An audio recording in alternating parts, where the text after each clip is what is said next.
அண்டை நாட்டுக்கும் சொந்த நாட்டுக்கும் இடையே பாலம் கட்ட வந்திருக்கும் என் அன்பு உள்ளங்களுக்கு என் முதற்கண். இன்னைக்கு நாம பேச போறது வெறும் ஒரு நாட்டுக்கும் இன்னொரு நாட்டுக்கும் இருக்கிற தூரத்தை பத்தி இல்ல. அந்த தூரத்தை கடந்து ரெண்டு நாடுகளும் எப்படி ஒருத்தருக்கு ஒருத்தர் தோள் கொடுத்து நிக்கிறாங்க, அந்த பெருமை மிகு வரலாற்றை பத்தி தான். இன்னைக்கு ஏப்ரல் 2021 2026 21 கொழும்பு துறைமுகம் அந்த கடல் அலைகளுக்கு நடுவுல கம்பீரமா வந்து நின்னது INS நிரீக்ஷாக், இந்திய கற்படையோட ஒரு மிக முக்கியமான கப்பல். ஆனா அங்க நடந்த வரவேற்பு இருக்கே, அது வெறும் புரோட்டோக்கால் கிடையாது, அது பல வருஷ நட்போட அடையாளம்.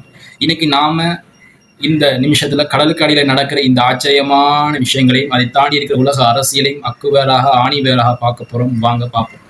நண்பர்கள், INSLN டிவெக்ஸ் 2026 இது ஏதோ 4 பேர் தண்ணீருக்குள்ள குதிச்சிட்டு வர்ற வேலை இல்லை. இது ஒரு சவால். 100 அடி 150 அடி ஆழம். அங்க சூரிய வெளிச்சம் இருக்காது, அழுத்தம் அதிகமா இருக்கும். ஒரு சின்ன தப்பு நடந்தாலும் உயிர் போகும். அங்க இந்திய வீரர்களும் இலங்கை வீரர்களும் ஒன்னா சேர்ந்து மிக்ஸ்ட் கேஸ் டிவைஸ் பண்றாங்க. ஏன் தெரியுமா? நாளைக்கு ஒரு ஆபத்துனா ஒருத்தர் முகத்தை ஒருத்தர் பார்த்துக்காமலே என் நண்பன் பின்னாடி இருக்கான்னு அந்த தண்ணிக்குள்ளேயும் ஒரு நம்பிக்கையோட வேலை செய்யணும். அதுக்கு பேர் தான் இன்டர்ஆபரபிலிட்டி. இந்த நம்பிக்கை உருவாக்குறது தான் இந்த பயிற்சியோட முதல் வெற்றி. கடலுக்கு அடியில ஒருத்தருக்கு ஒருத்தர் கையை பிடிச்சு நிற்கும் போது அங்க நாடு தெரியாது, அங்க தெரியாது ஒரு உயிர் மட்டும்தான். நம்ம உறவு நேற்று ஆரம்பிச்சதில்ல. ராமர் பாலம் கட்டியது முதல் இருந்து அசோகர் மகன் மஹிந்தர புத்த மதத்தை கொண்டு வந்தது வரைக்கும் நாம ரத்தமும் சதையுமா பிணைக்கப்பட்டிருக்கும். ஆனா நடுவுல சில வருஷங்கள் கஷ்டப்பட்டோம். 80களில் நடந்த உள்நாட்டு போர், 91 நடந்த துயரம், இதெல்லாம் நம்ம உறவுல சில விரிசல்களை தந்தது உண்மைதான். ஆனா 2022 இலங்கை ஒரு பெரிய பொருளாதார நெருக்கடியில் சிக்கி போனப்போ, யார் முதல்ல வருவான்னு உலகம் பார்த்தப்போ, மற்ற நாடுகள் யோசிச்சு இருந்தப்போ $4 பில்லியன் உதவியில ஓடி வந்தது உங்க அண்டை வீடான இந்தியா மட்டும்தான். பெட்ரோல் இல்ல, மருந்து இல்லைன்னு மக்கள் தனிச்சப்போ நாங்க இருக்கோம்னு இந்தியா கையை நீட்டிச்சு. அதுதான் உண்மையான நட்பு. கஷ்டத்துல உதவு வந்த நண்பன், மற்றவன் எல்லாம் வெறும் வியாபாரி.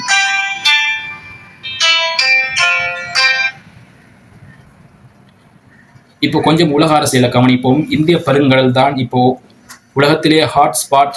சைனா தன்னோட ஸ்ட்ரிங் ஆஃப் பேர்ஸ் மூலமா இந்தியாவை சுத்தி வளைக்க பார்க்குது. ஹம்பாந்தோட துறைமுகத்தை அவங்க கையில வச்சிருக்காங்க. ஆனா இந்தியா சும்மா இருக்குமா? நாமளும் நெக்லஸ் ஆஃப் டைமண்ட்ஸ் மூலமா பதில் கொடுக்கிறோம். கொழும்பு துறைமுகத்துல அதானி குரூப்போட டெர்மினல், திருவண்ணாமலை எண்ணெய் கிடங்கு கூட்டு முயற்சி, இதெல்லாம் வெறும் பிசினஸ் இல்லை, இது நம்ம பாதுகாப்போட கவசம். இலங்கை இப்போ ரொம்ப ஸ்மார்ட்டா இருக்கு. அவங்களுக்கு தெரியும் சீனா கிட்ட தான் கடன் வாங்கலாம், ஆனா பாதுகாப்புன்னு வரும்போது அது இந்தியா கிட்ட தான் இருக்கணும். ஏன்னா 7000 கிலோமீட்டர் தள்ளி இருக்கிறவனை விட 20 கிலோமீட்டர் இருக்கிறவன் தான் ஆபத்துக்கு உதவுவான். கடைசி ஒன்று சொல்றேன், இந்த உலகத்துல 2 வகையான நாடுகள் இருக்கு. ஒன்னு கடன் கொடுத்த ஒரு நாட்டை அடிமையாக்க பார்க்குது, இன்னொன்னு ஆபத்து காலத்துல அரவணைச்சு நிக்குது. மீனவர்கள் பிரச்சனை எல்லை தாண்டதுன்னு நமக்குள்ள சின்ன சின்ன வருத்தங்கள் இருக்கலாம், ஆனா அதெல்லாம் பேசி தீர்க்க கூடியதான். ஏன்னா கடலுக்கு அடியிலையும் மேலையும் நாம ஒருத்தர் சார்ந்துதான் இருக்கும். இந்த பேச்சு ஒரு விஷயத்தை உங்களுக்கு புரிய வச்சிருக்கு நம்புறேன். எல்லையை தாண்டியும் எட்டாத தூரத்தில் இருக்கும் ஒரு உறவு தான் இந்த இந்தியா இலங்கை நட்பு. இந்த நாட்டை போற்றுவோம், பாதுகாப்போம்.